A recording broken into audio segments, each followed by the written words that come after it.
Welcome everyone to History Gone Wilder, part of Half History Will Travel. I'm your host, the Wilder historian, Dr. Lucas Wilder, and last time Sheridan took over command of Union forces in the Shenandoah Valley.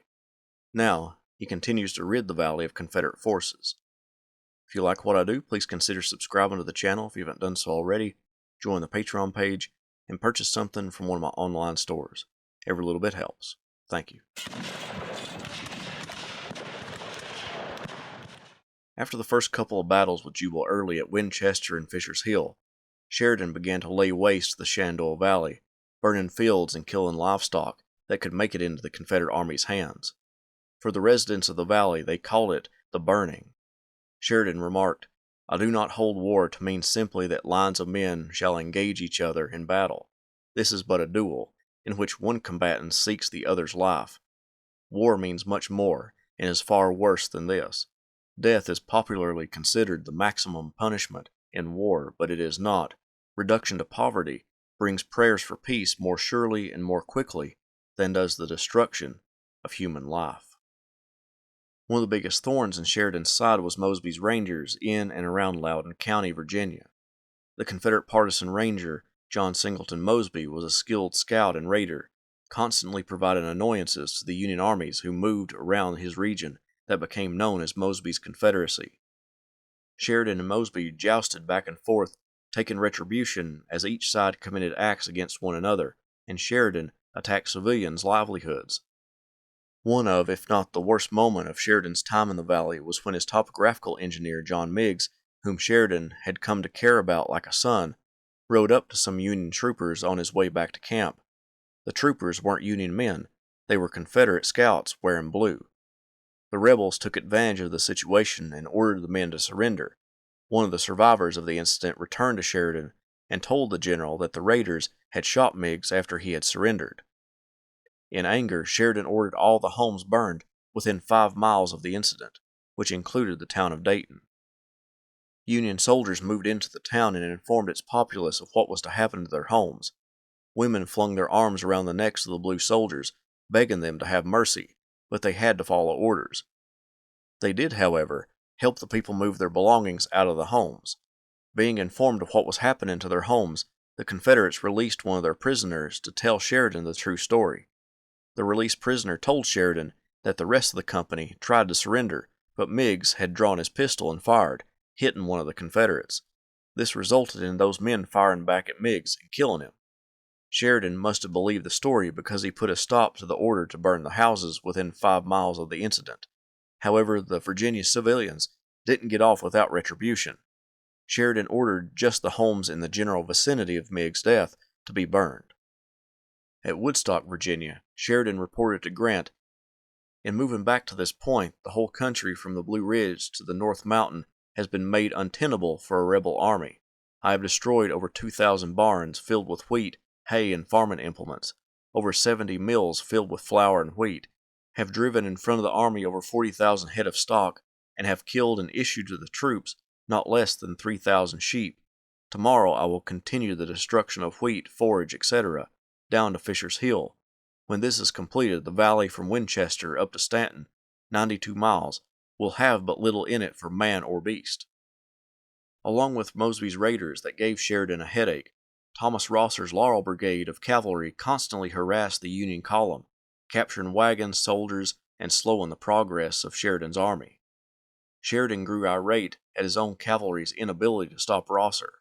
On the night of October 8th, Sheridan went to the headquarters of Alfred Torbert, his cavalry commander, and found the general and his staff eating a turkey dinner.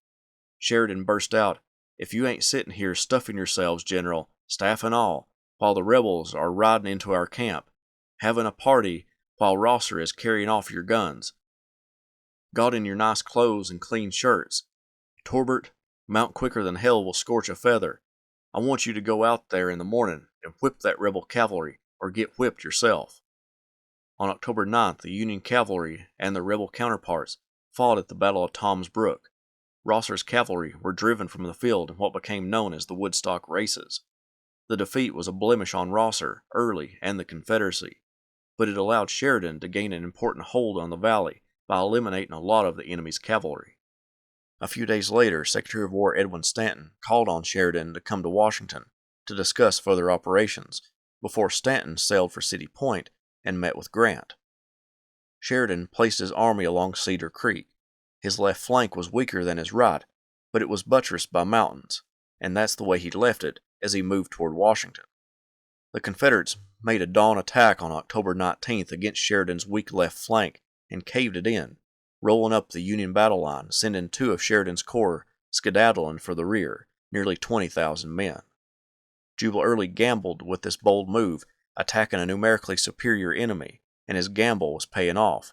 However, he stopped at about 7:30 a.m., with part of the 6th Corps still on the field confronting them. This one mistake would doom all of the success that Early achieved thus far. The day before, Sheridan had rushed back from Washington and made it to Winchester, Virginia.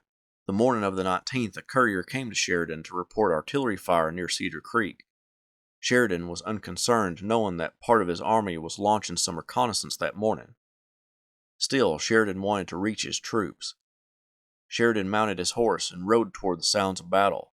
It grew louder as he moved further and further south. The stream of soldiers indicated that something horrible had befallen his army. He urged his horse Renzi to go faster, and the animal broke into that long swinging gallop, almost a run, which he seemed to maintain so easily and so endlessly, a most distressing gait for those who had to follow far. As he rode past a colonel, the officer yelled, "We're whipped." Sheridan replied, "You are, but the army isn't." Sheridan encouraged the stragglers, yelling, "About face, boys. We are going back to our camps. We are going to lick them out of their boots. Boys, turn back. Face the other way. I'm going to sleep in that camp tonight or in hell." Men began to rally. Loud cheers roared over the Virginia landscape as the Union troops saw their commander riding into battle. Sheridan shouted encouragement to them, and the men knew that the battle was turning into their favor with their general on the scene. One officer said, "Hope and confidence returned at a bound. Now we all burn to attack the enemy, to drive him back, to retrieve our honor, and sleep in our camps that night," and every man knew that Sheridan would do it. Sheridan quickly got to work assembling his battle line to launch a counterattack against Early's rebels. Officers suggested that he ride in front of the entire battle line to show all the men that he was there and to reassure them of success. Sheridan at first declined, but then agreed, stopping at each unit and telling them, "We'll whip them like hell before night, and we'll raise them out of their boots before the day is over." The Confederates launched a light probe at the reformed Union line. It was easily thrown back, and Sheridan stated, "Thank God for that. Now then, tell General Emory if they attack him again to go after them, and to follow them up, and to sock it to them, and to give them the devil. We'll get the tightest twist on them yet that you ever saw. We'll have all those camps and cannon back again."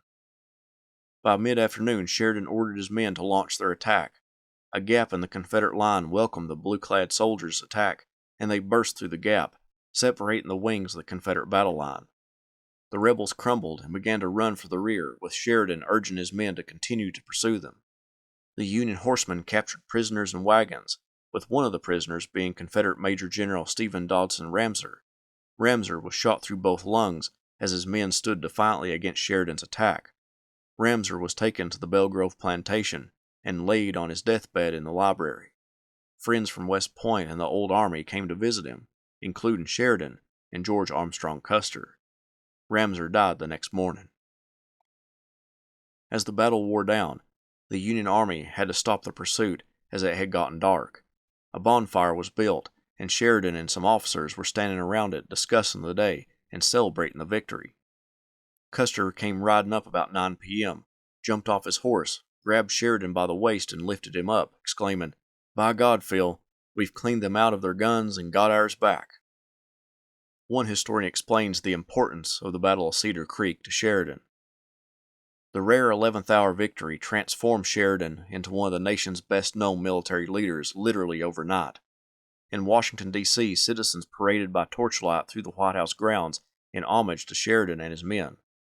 Standing at an open window under the White House portico, President Abraham Lincoln proposed 3 cheers for Sheridan, adding, "While we are at it, we may as well consider how fortunate it was for the Secesh that Sheridan was a very little man. If he had been a large man, There is no knowing what he would have done with them. A poem was written entitled Sheridan's Ride to commemorate the victory as well. He was also promoted to Major General in the regular army for his actions. The Assistant War Secretary Charles Dana, who delivered his promotion personally, rode through the camps of the Army of the Shenandoah with Sheridan. He remarked, "Everybody seemed personally to be attached to him. He was like the most popular man after an election. The whole force everywhere honored him." Dana asked Sheridan about the honoring, and Sheridan replied, "My practice has always been to fight in the front rank. It is the right thing to do. The men know that when the hard pinch comes, I am exposed just as much as any of them."